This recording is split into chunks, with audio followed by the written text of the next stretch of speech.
Hi, welcome to SoCal Insider. I'm Rick Reef.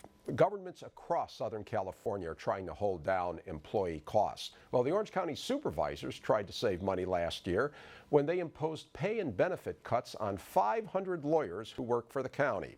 Well, guess what? The lawyers sued, and now they've won, and the county may be out $5 million or so. The supervisors also have an angry sheriff deputies union to deal with. And two Costa Mesa councilmen win a legal round against the police union they accuse of trying to frame them. Also, Anaheim says the land they're willing to throw into that controversial deal to keep the Angels in that city is worth a lot. And I don't mean just a parking lot. So why doesn't Angels owner Artie Moreno sound impressed? Well, we'll discuss. But first, a showdown between air regulators and a manufacturer. It's not a story in the it's not a new story in the polluted Southern California region, but this one has a bit of a twist. It's in Newport Beach. David Nazar, what's the story? Rick, the AQMD says folks living in a Newport Beach neighborhood are being exposed to unacceptably high levels of carcinogens. Agency officials say they are certain that a metal finishing plant is the sole source of the cancer-causing chromium-6 that's being emitted into the air. The AQMD is putting the clamps on the company, issuing notices of violation followed by heavy fines. There's just one problem. The company says it's not us. Newport Beach, it's one of Southern California's most picturesque seaside communities, known for its multi-million-dollar homes, expensive yachts, ritzy shops, and of course, its clean air and water. The South Coast Air Quality Management District has been monitoring this area and the rest of Orange County for years, along with Los Angeles, San Bernardino, and Riverside counties.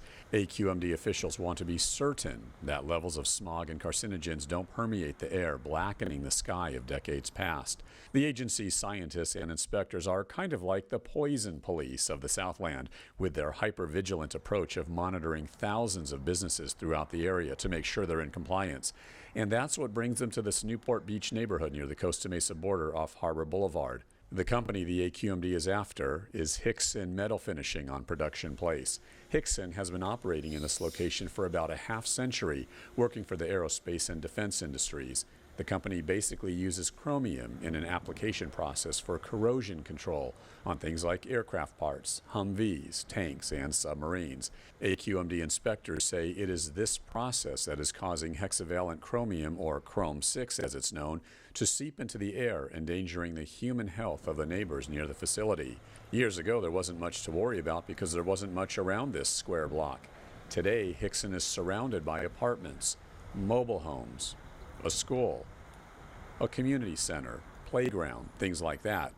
Mohsen Nazemi is the Deputy Executive Officer of Engineering and Compliance at AQMD. Nazemi says his office has been monitoring Hickson for years and very closely since 2011. At that time, we worked with the company to clean up some of their operations they were doing outdoors, brought that indoors and put it in control systems. And we were hoping by doing that, the concentrations in the ambient air will drop. As we continued our measurements, that was not the case. Nazemi says by 2013, the levels of cancer-causing Chrome-6 emanating from Hickson had spiked. As a result, in 2014, we began to put a much greater focus because we wanted to make sure that these emissions are coming from Hickson and not from another source. And when we did that monitoring for a couple of months, we soon realized that yes, looks like coming from Hickson. And at that time, we did a much more extensive work. We put in monitors inside the facility on the ground level, and we started testing some of their tanks that they use. We determined that these are the sources, or at least the major component of the source of chrome that is being monitored. Well, not so fast, says Hickson President Douglas Green. Green says for years the company has been proactive about keeping as clean as possible, and he says they're not the culprit of the mysterious chromium-6 filtering into the air. In fact, Green says Hickson Metal Finishing could be a prototype for how all other metal finishing shops should operate, with high standards and zero risk level of any toxicity for its workers and neighbors. We're going to work with them, we're going to be cooperative with them, and at the same time we're going to do anything and everything that we have to do to maintain our health and safety of our employees, certainly as well as the community around us. Certainly there's something going on in the neighborhood, and they continue to monitor that. We continue to be part of that monitoring, and certainly they're looking at us as a source, and hopefully they're looking at other sources. Of course, the AQMD seems to be convinced that the chromium-6 is emanating from this business here, from this site here. Yeah, that is our understanding. We don't necessarily share that opinion. There are a lot of other activities in this area. There's a lot of businesses that probably do use and maybe possibly spray Chrome-6. To be fair, though, the metal finishing business is a dirty business, a very dirty business. Isn't there a possibility, maybe even a probability, that the chromium-6 could be emanating from here? Well, we don't really agree with that. You know, we do have that legacy of metal finishing is a dirty business. Just because that label is a legacy, we're going to change that opinion about our industry. We're not a dirty industry, and we don't have to be a dirty industry. There's plenty of evidence to suggest that there's other sources that are very possibly contributing to and or are the sole source of this uncontrolled emissions. Green says his company has done everything the AQMD has asked of them. For instance, spending about 37 grand to build a self-contained filtration control room to contain the sanding dust, or spending almost $90,000 to enclose one of their spray booths, or even spending nearly $250,000 on these brand new paint drying ovens. It's important to state that some of the reporting has indicated that this is an everyday condition. It's not an everyday condition. It's a very sporadic condition. Green claims the AQMD's monitoring reports are inconsistent, and that's why the AQMD shouldn't be pinning the blame on his company. However, the AQMD says it's that defense and denial that has inspectors so livid. Nazemi says the regulatory agency's empirical scientific data from the monitoring stations proves without a doubt that Hickson is the source of the carcinogen. It sounds like you sort of have an open and shut case against Hickson, yet the Hickson folks say they're not the culprit. Of course, Hickson can have their own opinion, but based on the scientific data that we have collected, we are fairly certain that this is the source of, Hickson is the source. The source, says the AQMD, of cancer-causing chromium-6. Now, there's basically a three-part process from the AQMD, which is trying to get Hickson, of course, to comply. First, they're offering the company a hearing before a board of regulators to, again, state the case as to why they believe they're not the culprit of the Chrome-6. Now, AQMD officials have already sent Hickson a notice of violation, with more on the way.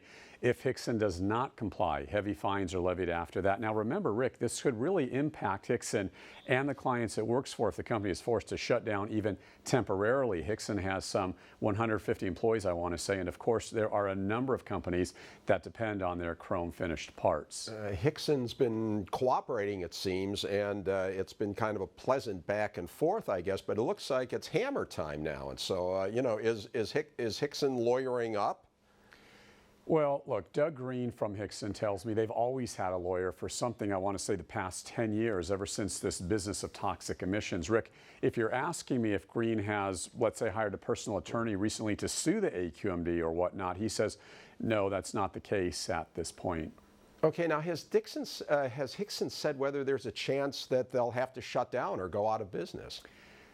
Doug Green, who you saw in the story again, tells me they're not going to shut down. He claims the company will continue to be, as he says, cooperative and work with the AQMD until they find the source of the Chrome-6. Although, again, Rick, the AQMD is adamant in saying that this is disingenuous and disinformation from Green because the regulatory agency says it believes it already knows Hickson is to blame. Case closed. Okay, so David, let's get right to these readings. Exactly what are the readings that we're talking about?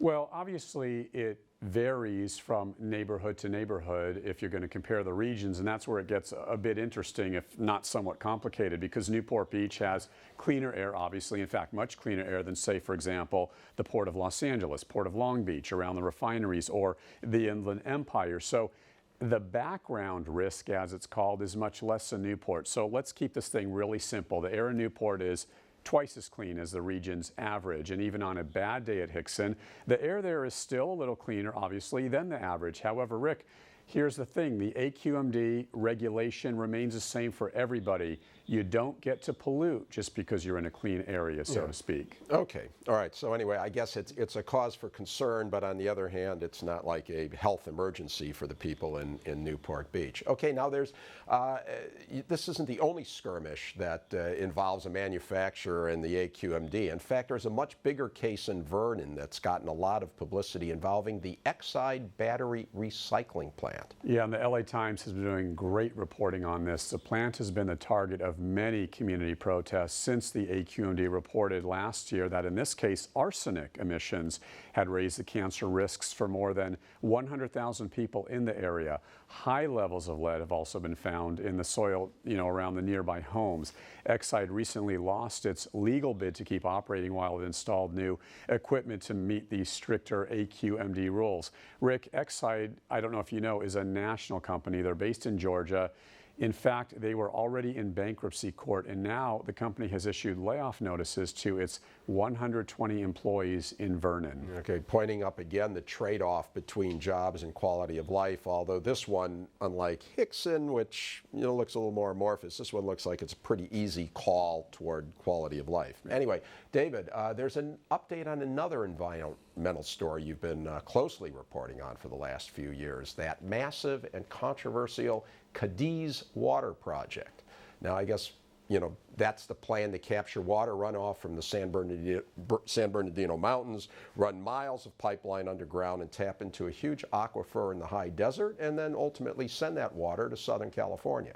Yeah, we've had major in-depth stories on this. Now, there was a big win in court for Cadiz and the water agencies backing the project, especially the Rancho Santa Margarita Water District in South Orange County. That's the lead agency. Now, an Orange County Superior Court judge has just thrown out 6 lawsuits filed by environmental groups opposing the project. Critics of the project, including California Senator Dianne Feinstein, who we interviewed, claim the Cadiz water project is basically going to destroy parts of the Mojave Desert, things like killing natural habitat, wildlife, and whatnot.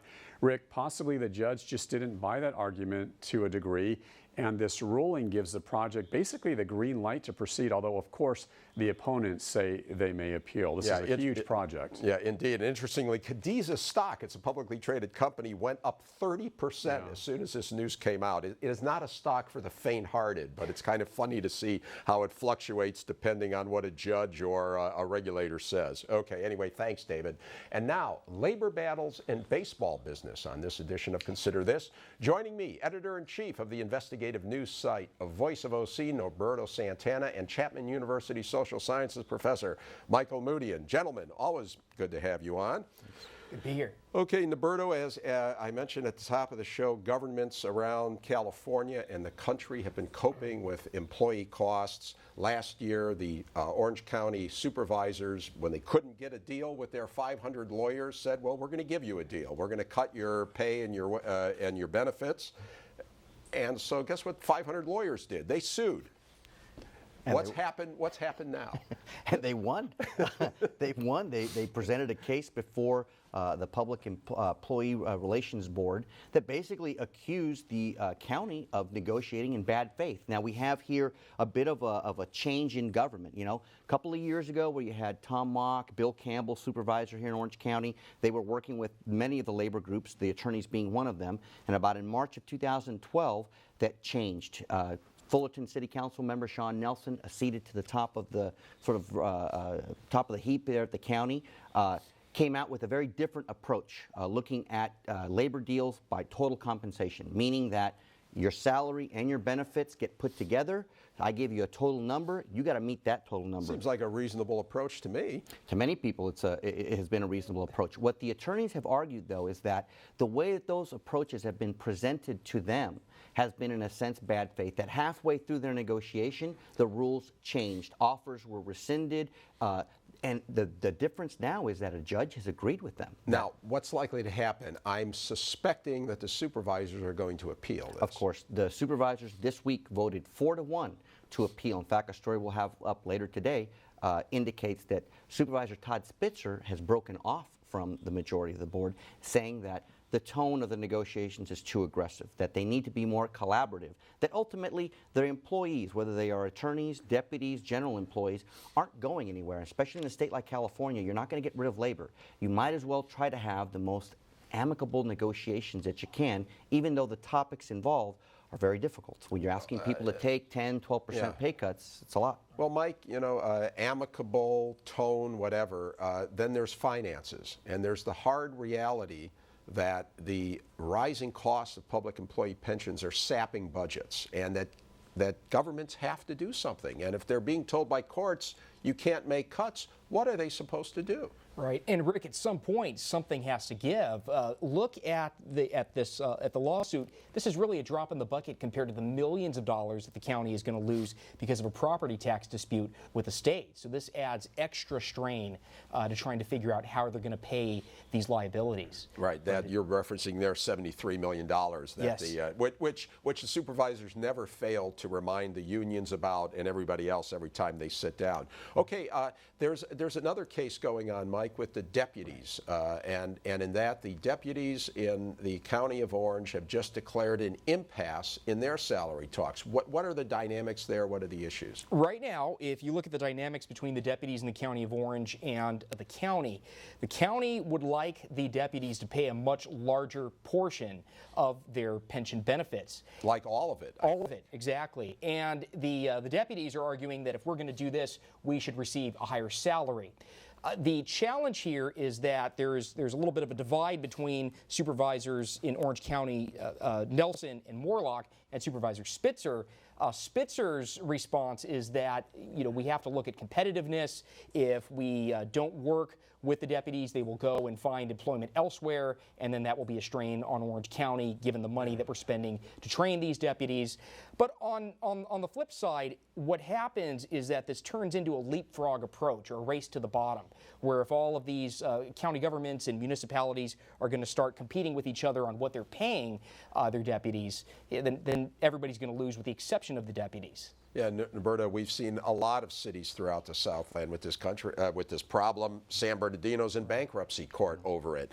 But when it comes to the law enforcement agencies, they really do seem to have a little extra pull at the negotiating table. No doubt about it. And that's directly related to the value of their endorsements in political campaigns, whether they're Republicans, whether they're Democrats. When it comes to confronting the rising costs of public safety, and again, remember, right now, a deputy's compensation, almost 3/4 of their salary, which in some cases is in excess of $100,000, goes to pension. So they're getting that in salary. They're also getting that in pension. It's putting tons of pressure on other public programs, and we seemingly have a political class that is unwilling to make the hard choices. Okay, and one of the arguments that we've heard from several labor units is that, well, if you don't give us this, we'll go somewhere else, that we'll get hired. Really? Do you would somebody put that to the test? Where is a deputy in Orange County or LA County going to go?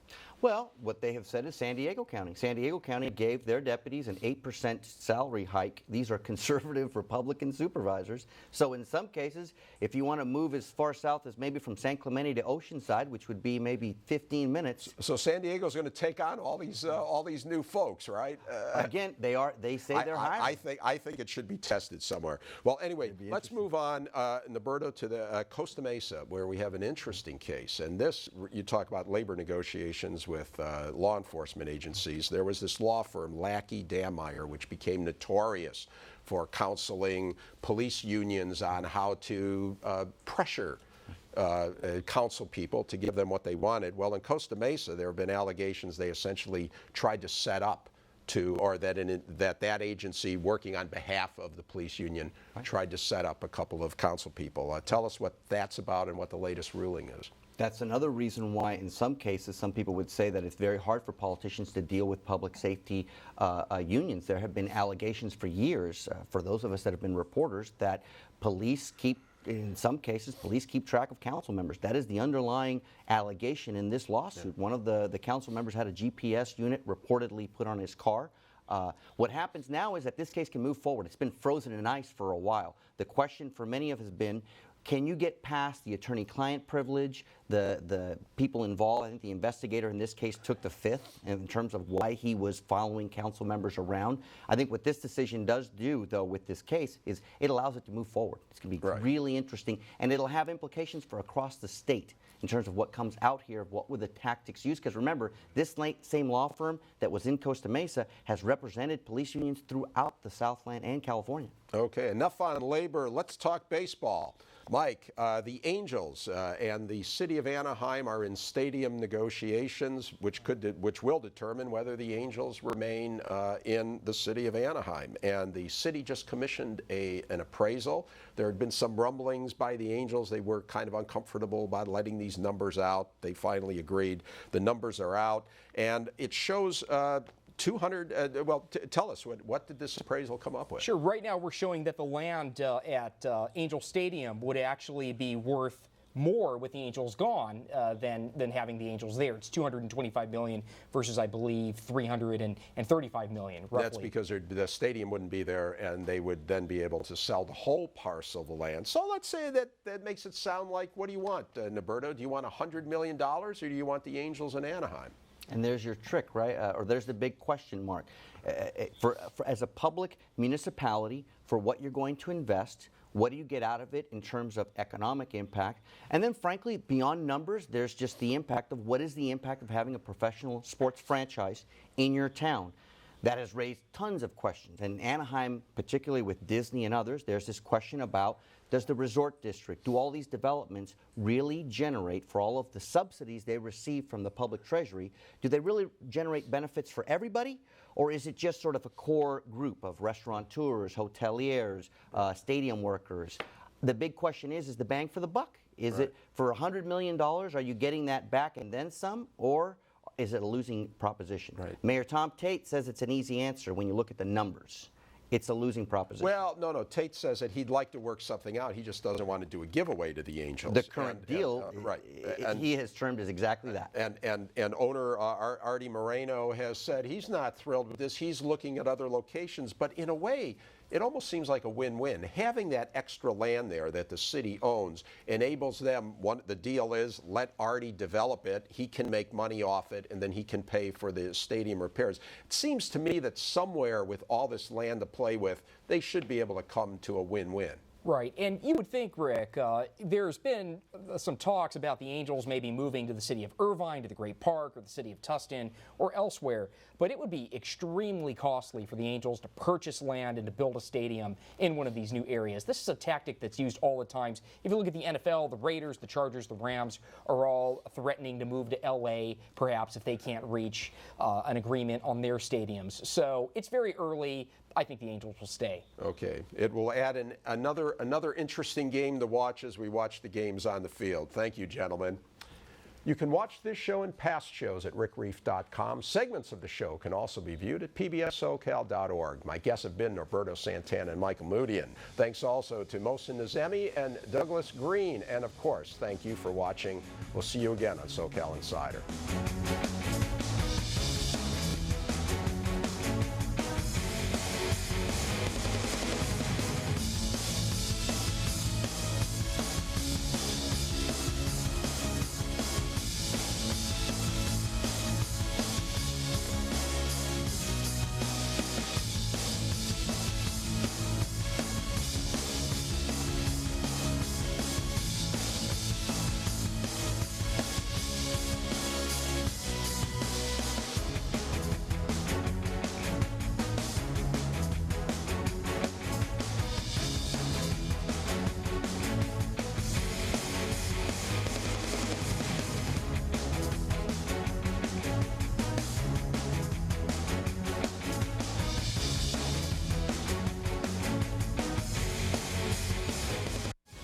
SoCal Insider with Rick Reef is brought to you by the following.